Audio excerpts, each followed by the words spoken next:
but I think we're doing it. I did it. One click of a button. Great. Cool. So let me just share my screen. I've got a few things prepared for you guys before we start. Share screen. Which one should we share?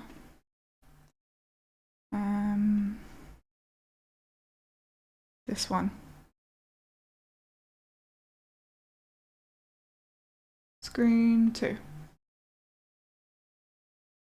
Cool. Cool. Can you guys see my screen as well? Yeah? Yep, cool. Great. Let's start then. And so nice to see everybody. Today we're going to be talking about keeping yourself safe and writing proposals as a freelancer. Now, just a little bit of background. I've been working as a freelancer for a while now. Obviously I work at the Rookies now, but I have some experience. To note, with a producer from London, he's worked with VW and stuff like that. Someone from there's an agency from Drum who've worked with like Dua Lipa and stuff like that. So I feel I have a few things to share with you, although not directly related to game industry. It all overlaps. So take what I'm kind of saying here and apply it to what you do, because obviously all of you did different things, so it doesn't really matter kind of what it is. So I've created this proposal for you, kind of a template, and we'll go through that, as well as a document, just kind of detailing some points to consider. So the goal here is really to keep yourselves safe while working with others, because it's easy to not necessarily, I want to say, be taken advantage of, although that is definitely a consideration, a big thing, but also just put yourself in a position where they expect something from you which you didn't know they expected. Now, luckily I from the beginning did kind of write proposals well enough, but I have seen if a client doesn't expect something from you, or does expect something from you, whichever way around, even if it's fine, even if it's not that big of a deal, if they weren't aware of something isn't how they thought it was going to be, they won't like it. They won't like it at all. So for example, think of an example. If they're expecting like you to do an extra revision, or, and then you didn't tell them that, even if it's just one extra thing, and you want to charge them per hour for it, they won't be happy with it, for example, or kind of, so we'll get into that. So created this proposal, but before we kind of get into that, I think it'd be better to just, I've got a lot of things open now. Go here. So writing a proposal for freelance projects. So the first thing is client communication. Obviously, this is obvious, but it's something that we skip and we're not entirely sure how to do. So how do we communicate that? Before we even create a proposal, how are we going to communicate to the client and get the information we need? So don't skip ahead and create a proposal straight away, because you need the information in order to create the proposal.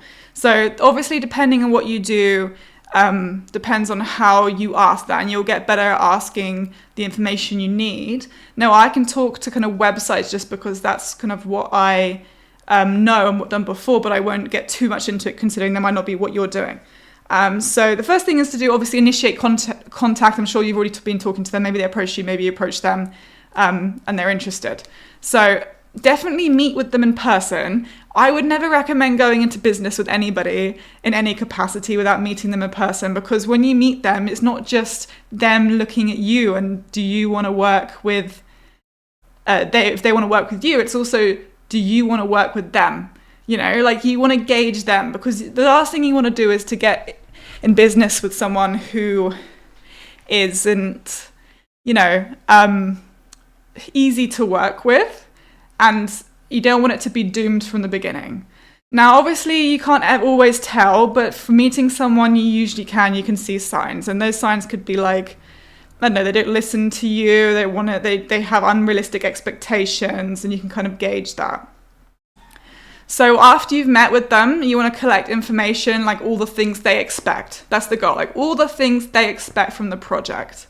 And then you want to and actually one of the main points is if they ask you to price a price estimate immediately, just say, I need time to evaluate the project. Never, ever, ever give a quote or even a ballpark while you're talking to them on the call or before then, because they might hold you to it, or might be not what you might change your mind later, and you don't want that to be an underestimate, right? And also you need time. Like, it's completely realistic to think like you need time to go ahead and have a research, because you do need to do research and figure out pricing. And we'll get a little bit into that too, because pricing is a big thing that I think a lot of us, everyone underprices themselves, and that's something that's okay. You shouldn't beat yourself up about it too much, but it's good to know how to kind of do that and how to approach it. And it's something that you will learn. You will probably underprice yourself at the beginning, and it's just purely something that you will get comfortable with and you will learn later. But it's my goal is that you won't underprice yourself as much as you would otherwise. So you want to understand the client needs, ask the questions, all the questions you need. Request at least 3 examples of what the client envisions. So if that's websites, I would have asked them to kind of give me like 3 examples of websites they like. If you're doing concept art, for example, they need to give you those examples, and ask them like, why do they like them? And even you could go as far as like, give me examples that you don't like. Tell me things you don't like so you can avoid those, because there are things that maybe you like, you don't realize that they don't like, right?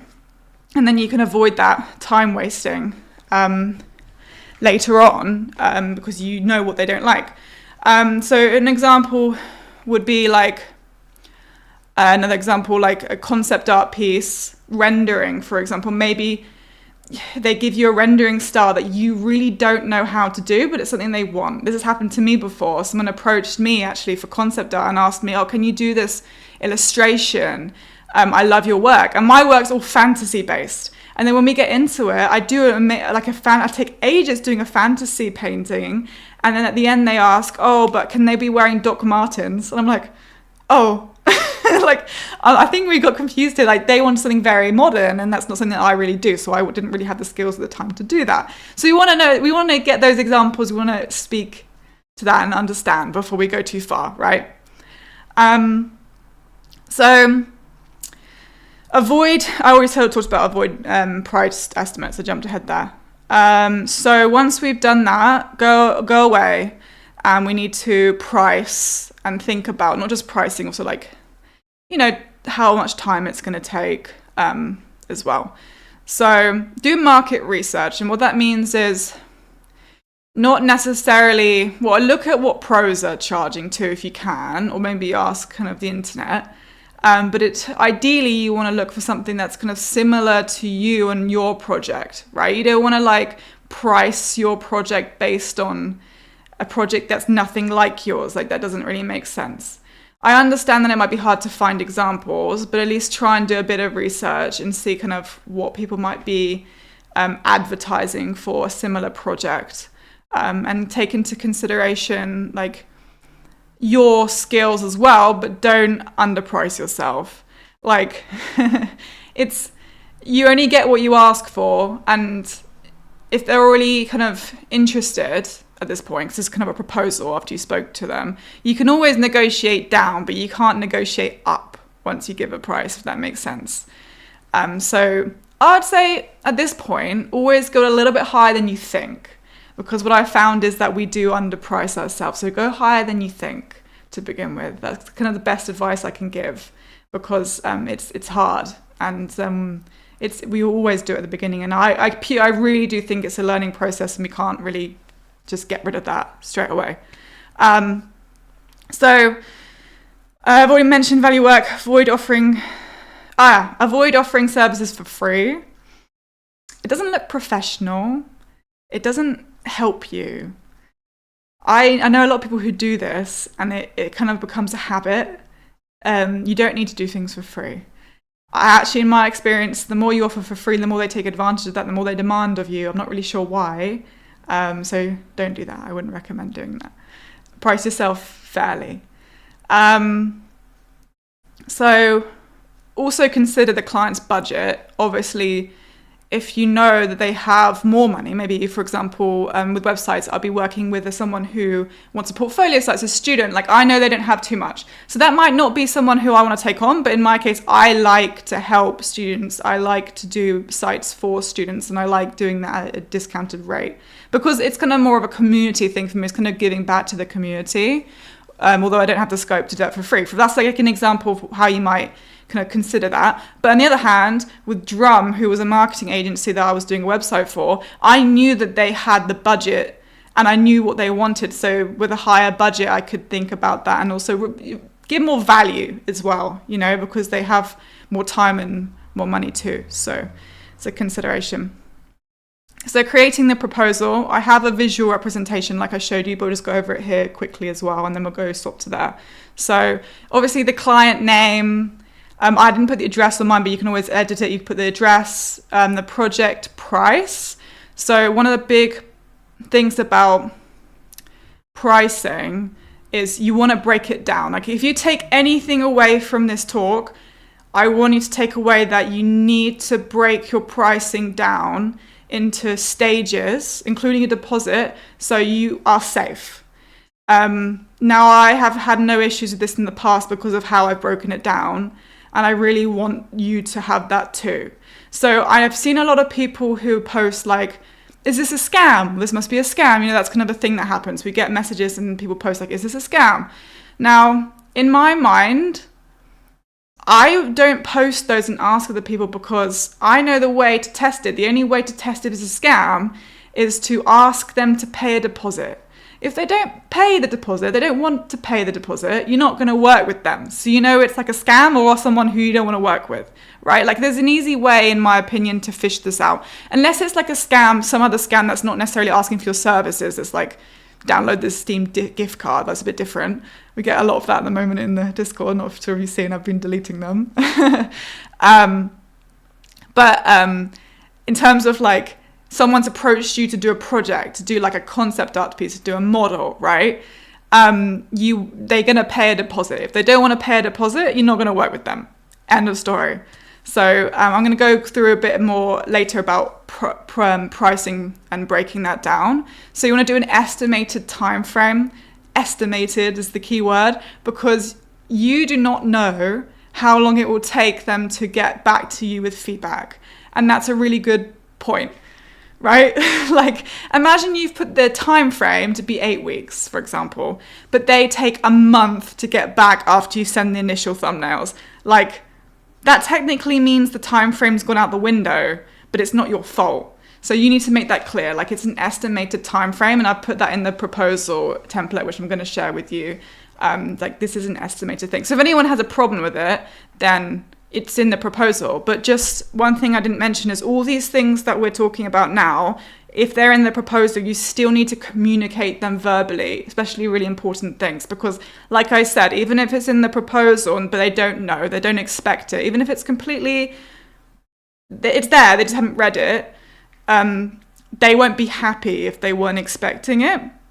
So make sure, even if it's written in the proposal, try to verbally communicate all the things that you may be concerned about in terms of like, you think they need to know this because if they didn't, they might not be happy with it. And that would be a time frame and kind of feedback, for example, like how long it takes them. So just like basically setting realistic expectations. Just make sure to do that verbally, not just in the proposal. So the details of the policy. Oh, sorry, I missed one thing. Milestones. You can include milestones if you want, but again, they're estimated because if they take a long time to give feedback, that's out the window too. So it's kind of estimated. So details of the policy. What is included? What isn't included? They're really important because, again, like it's easier for me to talk about website just because that's what we did. But one thing that might be included is like some graphic design, right? But in then another project, graphic design and graphics might not be included, like a logo, for example. They might already have one, but that's like a consideration. That's our time that we're going to spend because project's not necessarily one thing. It might be a kind of a project full of things. So like building a website, you have to design the website. You might have a logo. You might even have custom assets. You might have custom illustrations. Like you need to include these things, but also write down what is not included as best you can, because you want to make sure, even if it's not listed and included, that they don't expect it to, it needs to be in the not included too. And also what necessarily is in the included isn't always clear, like what is not included. So that's why those two things are important. For example, maybe even licensing. Maybe in this particular case, like you want to retain rights of your work and you want to make that clear. So in the terms and conditions, you might say like, I still have the rights to this work to post and all that kind of stuff. Depending on the project, that you need to have that conversation. And so those are things to consider now. Again, I'll show you the example that I have. I kind of wrote a few examples in terms of a concept artist, so you can see how that looks. And then again, like adapt the proposal elements based on the project type. So really take the time to think about it. And if you're not sure, like ask someone else, like, do you think I've forgotten anything? Or like try and search for examples online, or maybe ask ChatGPT, like, am I missing anything that they could expect? So payment structure, I talked about how you need to break it down. So always have a deposit. Now, with websites, this is how I broke it down, so you can kind of see an example of how that might work. We had a deposit, which I would always do at least like 25% of the whole thing, but that's not really the point. The point of the deposit is the point of each stage is to cover the next stage. So for example, we had a payment, the deposit, so before anything starts, and we won't start anything until they actually give this. That's a really good thing to consider. And then we had the design phase. So the design phase means once we've designed your website, so we wouldn't build it. Websites aren't built straight away online with programming or whatever you're using, framework using. We design it like in Canva. We wouldn't use Canva, like in Figma we would use. But you know what I mean, like how you design social media posts, the same thing. So they would pay a deposit, and then they would pay another amount after we finish the design, because we show them the design, like, do you like this? And then once they say, yeah, we love it, then they would pay that before we move on to the development. And then we would finish the development, and then they would pay after that. So that would be the end of the process. That's the structure we had based on how we make websites, how we kind of, that project works. But that could look different for different things. Like for you as an artist, that might look slightly different. So you need to think about what stages are there in this project where I need to price it. So when they pay the deposit, that deposit needs to cover the whole of the design phase, the whole of the next phase.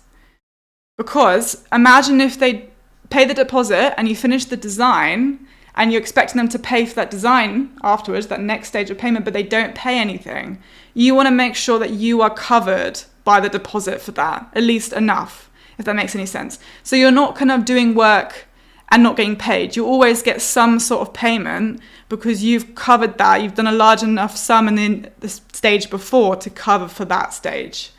I hope that makes sense. I'll show you in kind of the proposal. It might make more sense to you, but that's the idea. And that's really important, because you never want to be like, oh my God, I did all this work and I didn't get paid anything. You want to make sure that you're covered for at least what you've done. And that's a really great way of doing it, because you're never going to be doing work before they pay something, right?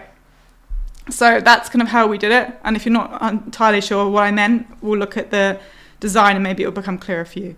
So I think I've kind of covered all of that. Proceed the next phase only after the payment, obviously. Don't ever get pressured into doing anything else, after that stage is finished, We've talked about clearly defining inclusions and exclusions, so what's not included and what is included. One thing to note is if something isn't included, so for example, what we would do in ours, we would do unlimited revisions to the design, but only in the design phase. And then once we finish the design phase, we go into development. And if they have any changes to the design after we agree that we finish the design phase, they would have to pay X amount per hour. Now, obviously that might not be how you do it, but that's like a really good example of like, okay, you have this, I'm giving you this amount of revisions, or unlimited revisions in this case, but once we move on from this stage, you have to pay per hour. And you want to say exactly how much per hour, so that it's like, you know, here it is, and tell them verbally, so that you never have to do like an unlimited amount of work for no money. So if you don't include something, but they could have it if they wanted to, like say to them how much extra that would be, is kind of the point I'm making. Cool. Can I talk about that already? Then sending the proposal. So make sure the client's happy with it. They don't have to sign it if they're not happy with it. Talk about it. Amend anything. Don't get pressured into amending anything. If they're not happy with something that's completely fine and should be there, don't change it for them. Like they're not the right client for you, right? You don't want to work with anyone who wants to mess with you. So it's there to protect you, but also to help them understand. Like it's the same thing. And although I'm talking about freelance here and proposals, this works in a similar way in like anywhere you work. Although you might not be in a studio, if you're in a studio, you might not be sending them a proposal, but you're still that conversation, you know, of like what is included, what isn't included, what are you doing, what are you not doing, because you never want to do something that you don't expect, and you never want them to expect too much of you, right? But a great tip is to always under-promise and over-deliver. I don't know if you've heard that before. I think it's quite a common phrase. But in this case, like you might say to them, you get 10 thumbnails in this proposal. But in reality, you do 12 of them because you've kind of under-promised. But you know, like you've said 10, but the price actually includes 12. Like you're not going to do too much that you've priced yourself to, but you might say, oh, it includes 10, and in reality you do 12, but they have paid for that, they just don't necessarily know it, but it looks really good on your end because it kind of makes them feel they're getting more for what they've decided, of what you've told them for, which is a really good strategy, because just because you've told them that doesn't mean it's like, you know, doesn't mean it's necessarily a bad price, if like a, you know, or any more than it would be. It's just what you've told them. So it kind of under promising, and then when you over deliver, they're even happier. So that's a really, really good way of doing it. I've mentioned here my tip of consider offering unlimited revisions, but take that with a pinch of salt. Like unlimited revisions won't necessarily be good for every project. Like don't offer that if it's going to be a problem. And the way we structured it was we have unlimited revisions to the design, and websites are really easy to change, by the way. So I know that concept art or any art or game dev is harder to change. So take that with consideration. But during the design phase, so meaning like equivalent to like thumbnailing, if you we would offer unlimited revisions, and then once that's over, then they would have to pay for more, which we did that because it was very flexible to the client, but also, and I wouldn't have to worry like, oh, they've asked for this tiny thing, tiny revision. Does that count as one whole revision? Do you know what I mean? Because imagine if they come back to you and then instead of having one email with tons and tons of revisions, like all in one go, they send like 10 emails to you, like over a span of time with lots of different revisions, but tiny little things, and they lose count of how many revisions those are. So try and consider like what revisions mean, how that might be broken up, how you want them to structure the revisions. Maybe have a template for how revisions work. Just like consider that, because I think revisions are one of those things that can get messy very quickly. So cool, I've gone over that. Now we'll just look into the proposal and more visual example. Now this session isn't the longer session. I typically like to kind of just get into it and just go to the point. But if anyone has any questions, please get them ready and like put them in the chat. I'll be happy to answer anything to the best of my knowledge. So yeah, here's the proposal. So client name, might put the project, might put the date, might put the address, whatever suits you. I'm going to send you a Canva link to this too. Just after I finish this, it's hard for me to do two things at once. And a link to that document too. So if you want to use this, please like make a copy of it. I hope it's not, I'll just check if it's editor, and make a copy of it and then use it if you like. So we have a project overview. You could delete this or whatever if these are too many overviews for you. But we've got a project overview and just write a bit about what the project is. You could even get rid of this page if you don't think it's relevant. But project details, obviously you don't want to get rid of this page. So we've got the overall price, like I was mentioning, and then we've split this into 3 stages. So I've kind of imagined this as a concept art kind of project, just because I'm more familiar with concept art. So we have the deposit, which you can see is the biggest amount. And my goal there is to think, okay, in this project, I'm offering 10 thumbnails. So how much would I want for 10 thumbnails? Now, I just done random prices on this, so don't base like in the future if you're doing concept art, Nikita said 10 thumbnails is worth $400. Like, no.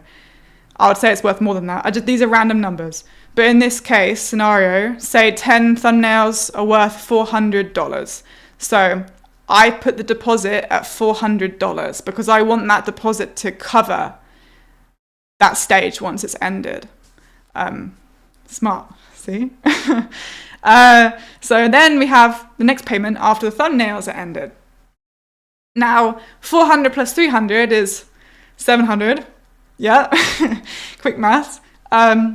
So we want to make sure, again, like $700 is enough for us kind of for the whole project, because this is only split into 3 stages, right? So say they pay the deposit, then they pay the thumbnails, but then they don't pay anything after you finish the project and you can't get hold of them, but you've done all the work. So is $700 enough for you, and you're going to be okay at least after that amount? Now you can see here, like imagine if you did none of these stages and you did the whole thing, you finished the project and they did not pay you a penny. So you would have been in a much worse situation compared to if you get paid $700, right? So that's the goal here.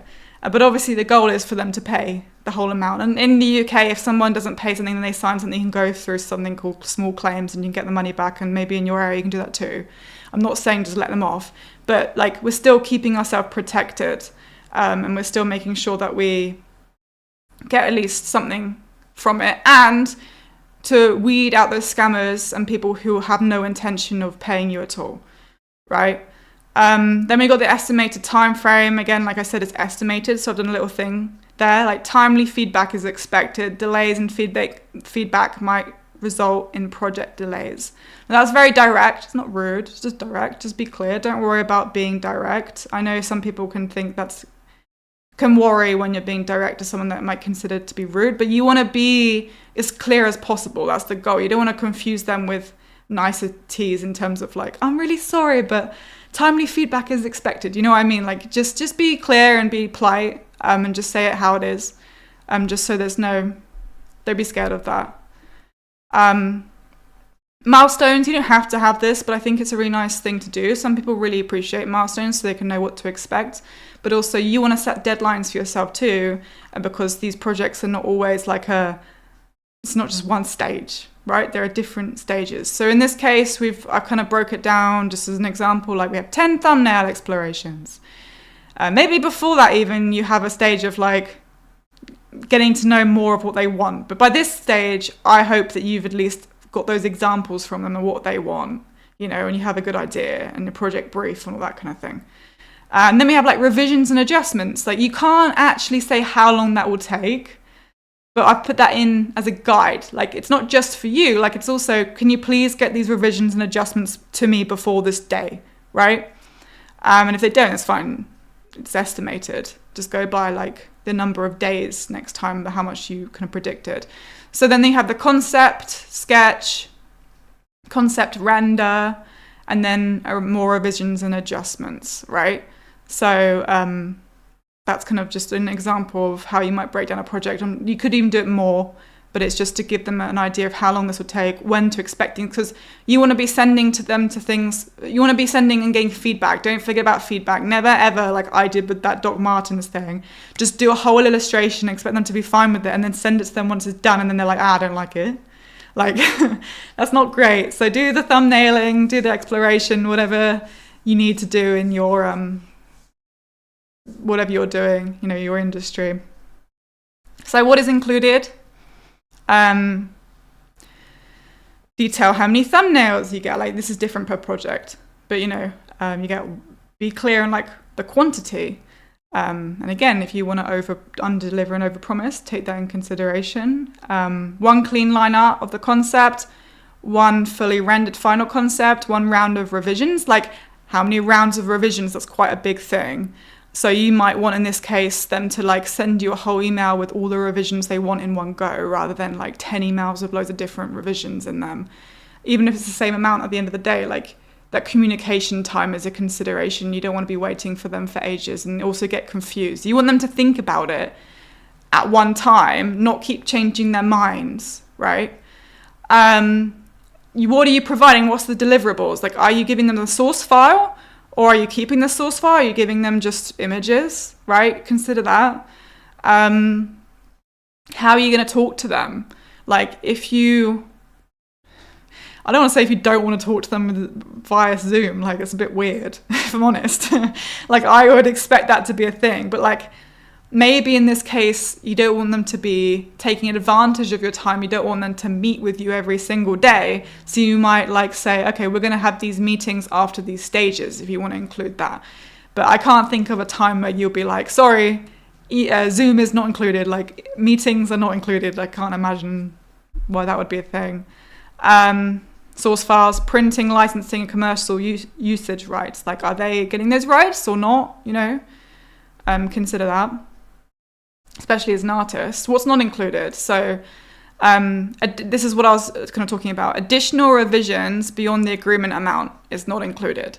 But if you would like more, it's charged at $50 an hour. So we've said that you can't have this or more than this because it's not within the scope. But what happens if they request it? Because there's no reason why they can't have it. It just needs to be worth your time. So consider things like that. This is more vague. You could be more detailed than this, but in this, you know, are there changes to the scope that require extra work, e.g. entirely new design directions, right? Imagine if they like give you an ideas and they're like, actually, no, I don't like this rendering style anymore. You know what I mean? Like, but then you kind of planned it out already and it's going to change the scope of it, or it's like not meeting. So like, imagine they're like, I really like this rendering style and it's like really simple and it might take you like, I don't know, 3 hours to render. And then they come back to that, actually, no, I really like this one from this artist, but it's like the most detailed rendering style ever, and that's going to take you like 25 hours to render this character, this detailed, right? To them, they might not realize like, oh, that's a big difference. So you need to kind of make that clear as well. So this, although it's kind of vague, I think it's worth thinking about. Creations of assets, additional assets. So maybe they ask for like one concept, but then they end up asking for two later, like in a sneaky way. Then we're like, I kind of like this. Can you just do one like again, but like with this small difference? Like, you know what I mean? Like, try and make that clear. And again, verbally communicate. Rush work or deadlines outside the agreed timeline. Revisions after final approval and project completion, right? Once they've paid and they're fine with it, they can't come back to you and be like, actually, can you revise this for me? Like, it needs to end at some point. You can't forever be working for someone, you know? It needs an end point. And these live work sessions, I'm not really entirely sure what that meant, but I kind of put that in there because I imagined like maybe someone wants to sit in there and watch you work. I think that's a bit weird, but I included it anyway, just in case. And then we have like terms and conditions. And I think as an artist, this kind of is relevant. Like, we've mentioned the revisions, 50 an hour, deadlines, timely feedback expected, just reiterating that. Usage rights, that's like a good thing for us. The client receives rights for commercial use as per the agreement, but the artist retains the right to showcase their artwork. You know, make sure you include those things. Cancellation policy, if you want, late payments. Like, imagine, like, you've just finished a stage, but they haven't paid in like 30 days. And I would say that 30 days is typically the standard for invoices. You could give less, but I think 30 days is the standard. So I've never done late payment fees, but maybe you want to consider like your time. Like, imagine they take ages and ages to pay you, and that's an inconvenience for you, right? But I imagine that conversation might be hard at the time. Like, you need to pay extra because you've you're late. Do you know what I mean? So I've never done that, but it's just something I put in to consider. And then you have a signature, they can sign it and the date and everything like that. So yeah, I'm going to send that to you right now. If anyone has any questions, I'm here. I hope that was helpful for you.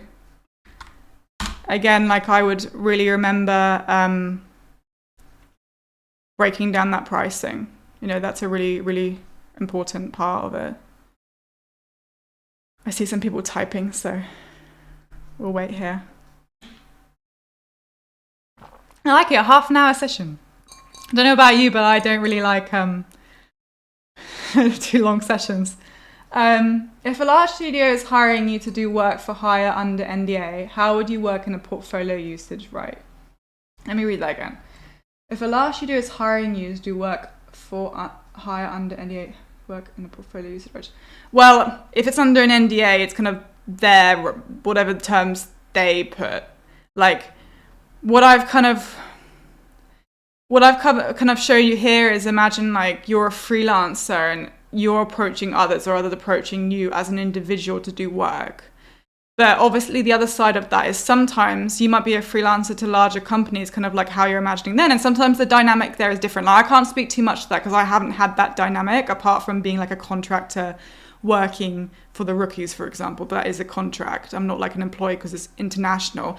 But at that case, that's a discussion you have to have with them beforehand, because sometimes in that case they might set those terms. It doesn't necessarily mean you have to accept it though.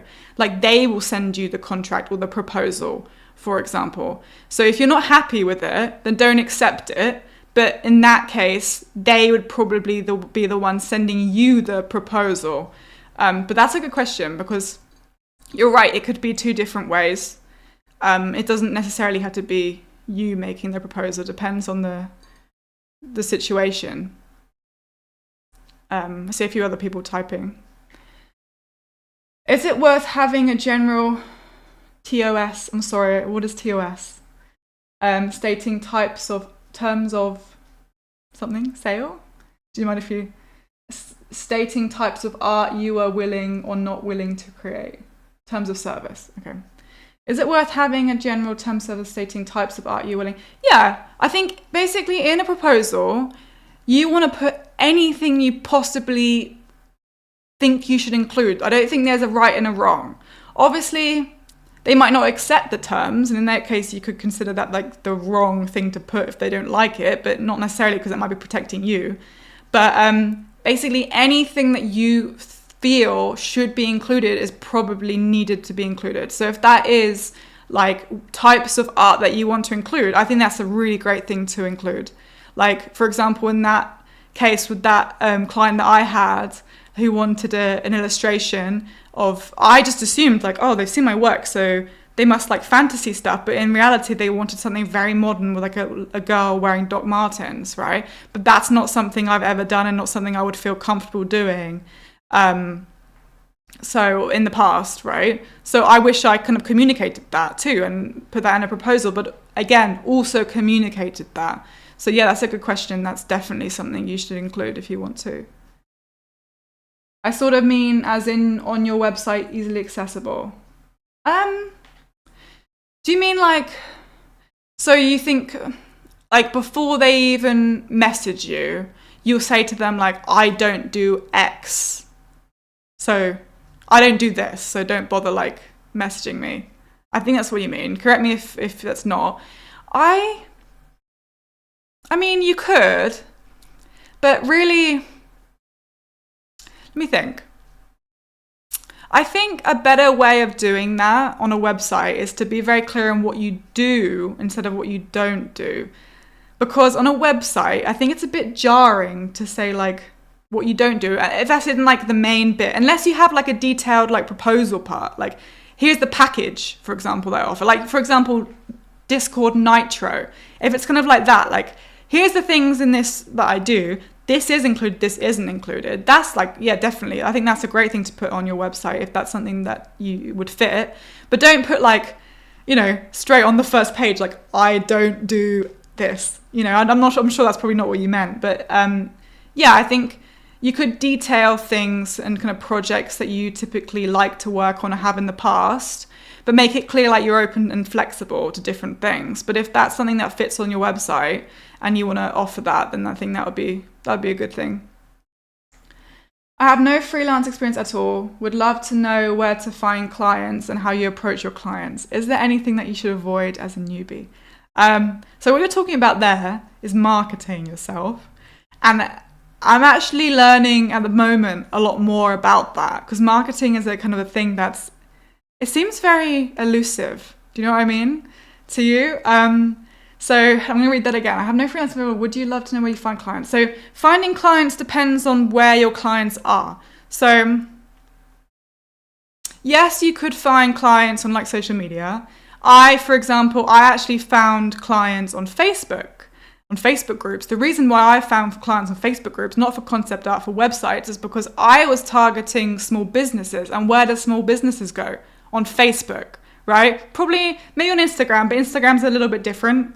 It's kind of like a party, do you know what I mean? But Facebook's more like businesses go on there. It's a bit different. So that's kind of, I think the reason why I had success with that is because that's where my audience would hang out. So I think as a freelancer, identify where your audience is and try and market yourself or showcase yourself there. Because if you want to do freelance work and you're a concept artist, for example, again, I use concept art because that's the one I'm familiar with, and you promote yourself at an art station. Yes, like there might be people looking at your art station, but there's so many people on ArtStation, and a lot of them are just artists, not necessarily people who will be wanting to use you as a freelancer. So try and think like, where are the people going and interacting? And that not necessarily means you need to post yourself to a big group. You might be targeting people individually and you know, like sending them individual mail and stuff like that as well. So try and think about where your target audience is. I'm going to read that one time just to make sure I answer it for. Would love to know where to find clients and how you approach your clients. How to approach. So there's no wrong answer. When you're doing this is marketing, you want to test things out, because something you may expect work, so the way you approach them might not actually work at all. So say like I think, in this case, it makes sense that blogs will really work for me, and then it doesn't. So test these things out, the way you approach them, for a good solid 30 days. And then if it doesn't work, move on to something else, but like give it your all. So if, for example, approaching a new client, maybe you're doing cold emails, right? Try that out for a good 30 days and approach them with confidence and tell them, you know, about yourself, but also don't try and sell them too much. Maybe give them a bit of value, like do you want to meet up first just to speak? Do you know what I mean? Like the approaching shouldn't be kind of desperate. It should be like, I have this to offer you. You need this. It's not just about you. It's about them, because they need that, right? You want to speak to them and as an individual, not just like about what you do. Imagine you're at a party and there's someone going on about how themselves and what they do. Like that's not great. That's not fun. You wouldn't want to talk to that person. So imagine that. Like you're at a party, there's someone just talking about themselves, about their business, trying to sell you stuff. Like you don't want to talk to them. And it's hard to sell things to people who don't want to. That. So if they don't want it, they don't want it. You're not going to sell it to them, right? But you need to find those people in those right places and approach them and talk about them and what they need and figure out what they need. And that's the way to approach a client. Hi, Nikita. First of all, thank you for your time here. Oh, you're welcome. Thank you for being here. Thank you for your time. I have a question. You have talked about not underpricing yourself, but when I set the price for some of the works I do, I always feel guilty, because I think my work is not worth the price, and I tend to keep it low. Furthermore, I'm also scared of losing a potential client. So how do you handle the situation? Any advice? First of all, don't beat yourself up too much about underpricing. We all do it. It's something that we all learn. Some struggle a little bit more. I would say I'm a more of a confident person, so I'm lucky in that sense. Just going to give a bit of reassurance to yourself that asking for something isn't a bad thing to do. You only ever get what you ask for. And if you ask for something, that person's not going to be like, offended. Do you know what I mean? It's not an offensive thing to do. They might just try and negotiate down with you, and that's not a bad position to be, you know? Negotiating. Now, you don't want to negotiate too far down again, but like try and think in your mind like first of all, you deserve, there's no kind of deserve here. It's just like, this is your time. This is what you do. You're learning still. That's fine. You don't need to be an expert. But you only get what you ask for. And don't be ashamed of asking for something, because if they don't like it, that's fine. If they step away, that's fine. You know, you're learning. But you're not a bad position to be in if you do start to negotiate. So that's the position where you want to put yourself in, the negotiation. Don't be worried about that. Guilty is a hard one. Like, it's hard for me to tell you to not feel guilty, but like, try and put yourself in a situation in like the other way around. Like, if someone approached you and you really wanted something, I don't know, like you really wanted a toy on the side of someone's selling a toy on the car boot sale. I think it's an English thing, thrift store or whatever. And, you know, you're like, oh, this is a bit expensive for me. But then you're like, can I have it for this amount? Like, you're not angry at them, right? Like, try and think about that. Like, you're just asking them. Try and think about that. Like, you're putting a price and then, you know, you're negotiating, and it's not a bad thing to do. But underpricing yourself, again, like my biggest tip, the only kind of thing I can give, I know it's a bit vague, is just like do more than you think. Just do more than you think. As a ballpark, do 20% more than you think. That's, I think, a good place to start and go from there. I personally haven't found clients on LinkedIn, but I've heard that having a good profile helps a lot. Yeah. LinkedIn, I think people check out your credentials sometimes. They might go check you out elsewhere as well. So that's a good point. Thank you for answering.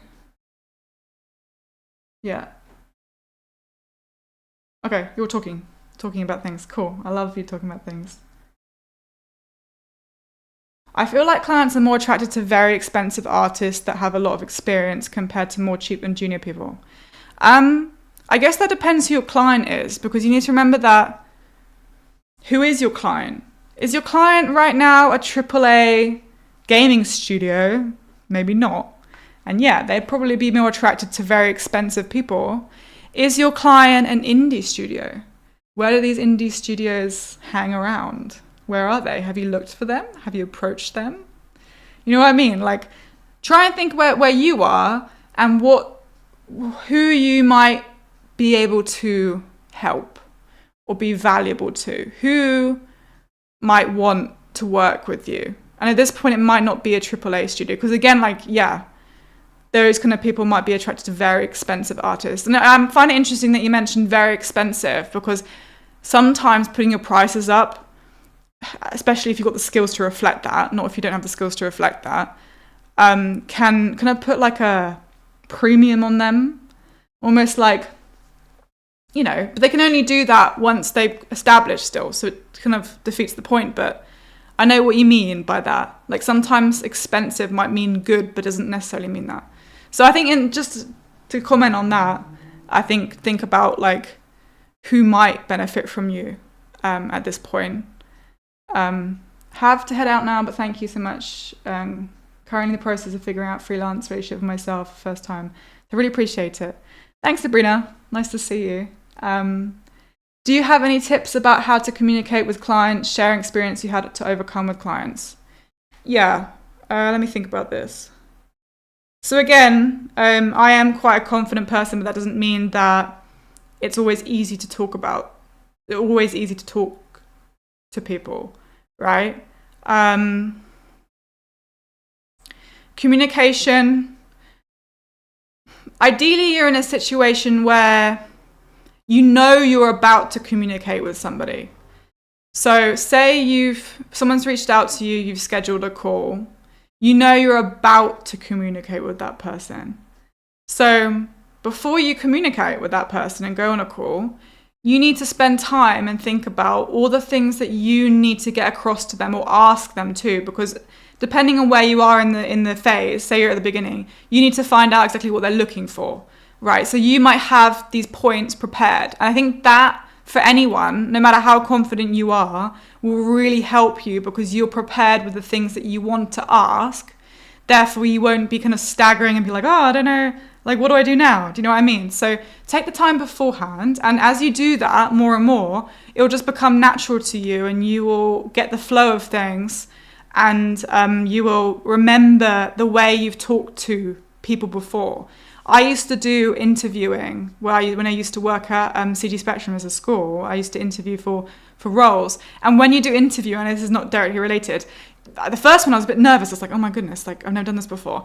And then, oh my goodness, it's the same thing every single time and it gets really boring. You get really good at it and you get a lot of compliments like, oh my God, you're so good at speaking. It's, you know, it's like, yeah, I've done this like 100 times, this exact conversation 10,000 times.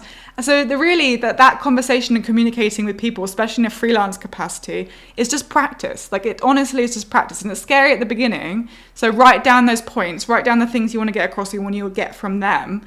And then just, you know, it will get easier. Like just the same with anything, just the same with your art right now or game dev, whatever you're doing. The more you practice, the better you get at it. And that's exactly the same for communication or any soft skills. It's exactly the same. But that's a good question. Cool. Well, I don't see any more. Oh, someone's typing. Might just be saying thank you. I don't see any more questions. So if anyone does have any more questions, please reach out to me. I'm always around in Discord. I love to help you guys. I'm not, again, like I have a lot to learn too. I'm not claiming I know everything, but it's really nice for us to be able to talk and, you know, like give each other those experiences too. So I really hope that this was useful to you. I'll post the, sorry, I'm using my words now. I'll post the document and the Canva in the general channel. So look out for that if you want to use it, if you want to reference it. And, you know, if you want to do freelance, it's not just proposals, it's all about marketing too. So maybe look about that too and try and structure yourself and think about all the things that you in your particular world and your particular projects, you know, you will need in order to communicate that clearly to your clients so they're happy, but also protect yourself. It's both ways. So yeah, thank you so much. I really appreciate you coming here and asking all those questions, and I'll see you later. Thank you. See ya.